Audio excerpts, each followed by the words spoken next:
भजन और प्रवचन के अद्भुत संगम में डूबने के लिए सब्सक्राइब करें आस्था टीवी के यूट्यूब चैनल को और ताजा अपडेट के लिए बेल आइकॉन पर क्लिक करना न भूलें। आप जिस भूमि पर रह रहे हो और जिस जगह जिस घर में आप रह रहे हो और उस घर में एक ना एक अगर व्यक्ति बीमार पड़ रहा है, एक उठा एक बीमार हुआ, फिर एक उठा फिर एक बीमार हुआ, या घर में 5 लोग रह रहे हैं और 5 का मन अशांत है। घर के बाहर निकलते हो मन में बहुत शांति होती है, कहीं रहते हो बहुत शांति होती है, पर घर में हो गिने हुए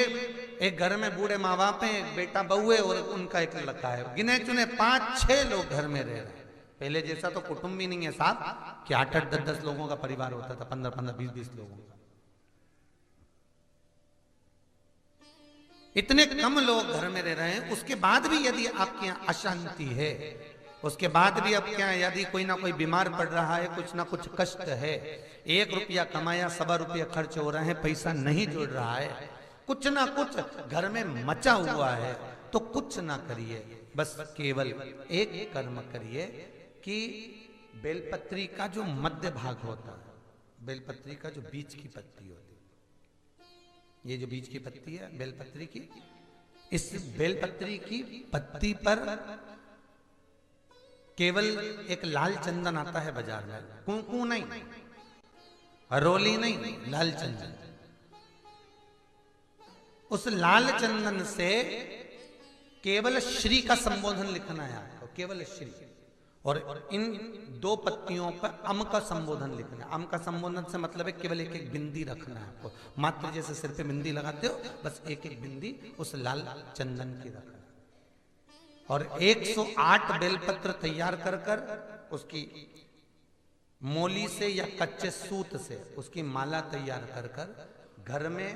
उसको मात्र 2 घंटे रख लीजिए और सबके हाथ का स्पर्श कराकर हनुमान जी के गले में हनुमान अष्टमी के दिन,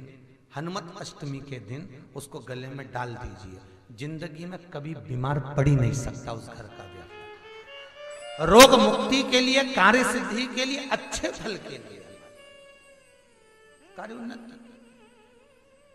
ये जो घर में क्लेश मचा रहता है, कभी बहू नहीं सुन रही, कभी सास नहीं सुन रही, कभी बेटा नहीं सुन रहा, कभी पिता नहीं सुन रहा, कभी जरा जरा सी बात में क्लेश जो उत्पन्न होता है, शिव पुराण कहती है, शंकर की कथा कहती है, शंकर का अनुमोदन कर रहा है, और स्कंद पुराण का 3रा अंश कह रहा है कि बेलपत्र जो हम समर्पित करते हैं महाराज, उसका सुख ही दूसरा, उसका आनंद ही दूसरा।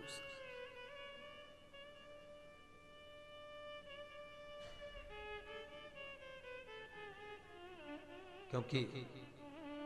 शंकर दुख को काटने वाला, दुख का शमन करने